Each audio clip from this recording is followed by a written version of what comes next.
Vertical है किसी type पे, मान लो वो यहाँ पे है पॉइंट ए पे, इस सर्कल का सेंटर मान लो ये हो गया ओ। अभी हम मान करके चल रहे हैं यहाँ पे कि ये मोशन कैसा है, ये मोशन है यूनिफॉर्म सर्कुलर मोशन, यानी कि इसमें इसकी स्पीड कांस्टेंट है।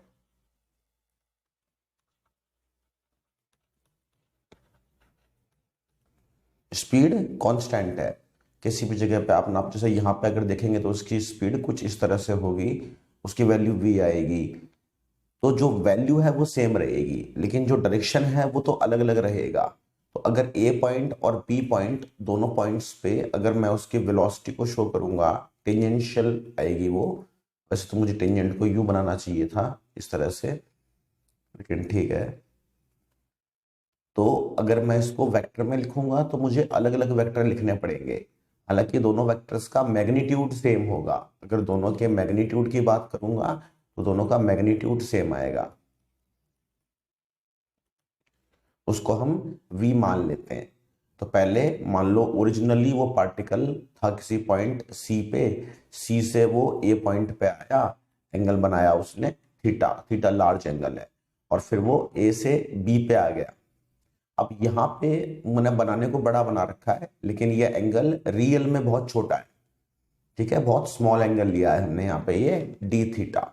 अच्छा, सेंट्रीपिटल एक्सेलरेशन होता क्या है, इसके बारे में बात करनी हो अगर, तो जब भी कोई चीज गोल घूमती है, जब वो यहाँ पे है तो उसकी वेलोसिटी यू है, तो जब वो यहाँ पे आएगी तो उसकी वेलोसिटी ऐसे हो रही है, तो उसको यू घुमा रहा है कोई, अभी यहाँ पे वेलोसिटी यू, अभी यू, तो ये कैसे कोई घुमा सकता है, जब फोर्स सेंटर की तरफ लग रही हो, यहाँ पे होता तो यू लग रही हो, यहाँ पे होगा तो यू लग रही हो, जब वो यहाँ पे आएगा फोर्स यू लग रही होगी, तभी तो वो मुड़ेगा ऐसे। तो अगर सर्कल में घूमना है, सर्कुलर मोशन, अगर आपको सर्कल में चलना है, भले ही आपकी स्पीड कांस्टेंट हो, फिर भी आपकी जो वेलोसिटी होती है वो कांस्टेंट नहीं होती, वेलोसिटी चेंज होती है। तो वेलोसिटी चेंज होती है तो एक्सेलरेशन भी होता है और फोर्स भी होती है। तो इस एक्सेलरेशन को ही बोलते हैं सेंट्रीपिटल एक्सेलरेशन। इसी एक्शन का नाम होता है सेंट्रीपिटल एक्सेलरेशन, और इसी फोर्स का नाम होता है सेंट्रीपिटल फोर्स। तो आज हम इन्हीं की वैल्यूज को निकाल रहे हैं। तो अब अगर हम इस ट्राइंगल की बात करें, triangle sorry not triangle, circular part, कौन सा, ये ओ ए बी वाला, ओ ए बी।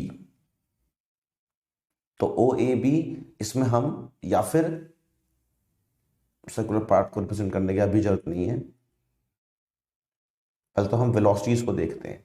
जो पहली वेलोसिटी है v1 वेक्टर, इसको अगर मैं ड्रॉ करूं तो ये इस तरह से v1 वेक्टर ये ड्रॉ हो गया। दूसरी जो वेलोसिटी है v2 वेक्टर, अगर मैं उसको वहां से उठा करके यहाँ पे ले आऊं, तो यहाँ पे ले आऊंगा तो v2 वेक्टर कुछ ऐसे बनेगा, और इन दोनों के बीच का जो चेंज होगा उसको मैं इस तरह से शो कर रहा हूं, ये चेंज क्या होगा, dv वेक्टर।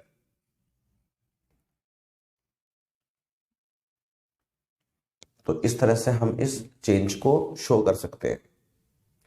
अब यहाँ पे अगर हम इस सर्कुलर क्रॉस सेक्शन की बात कर रहे थे, ये क्रॉस सेक्शन हमारा कौन सा, ये वाला ओ ए बी, ये वाला।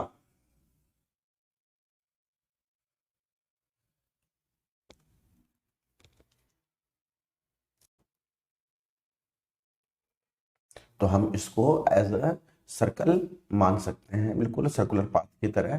तो ये जो एंगल होगा डी थीटा, तो ये वाला एंगल भी कितना आएगा, डी थीटा। अब किसी भी कोई भी पार्ट ले लो सर्कुलर पार्ट, जैसे ये एंगल थीटा है, ये आर्क है, इस आर्क की लेंथ एल है और इसका सर्कल का रेडियस है आर।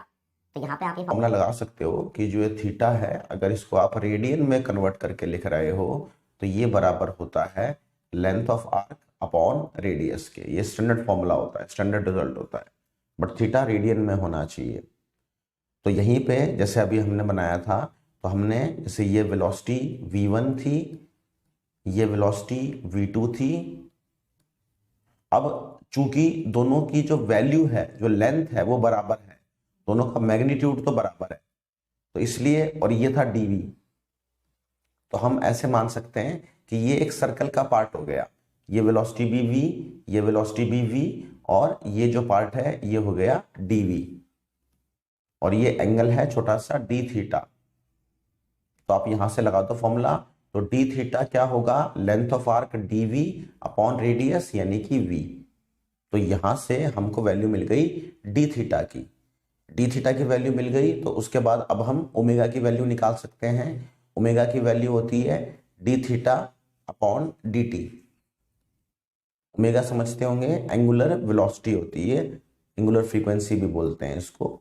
तो डी थीटा की वैल्यू हम यहाँ पे रख देंगे डी वी बाई वी, और यहाँ पे क्या बचेगा 1 अपॉन डी टी।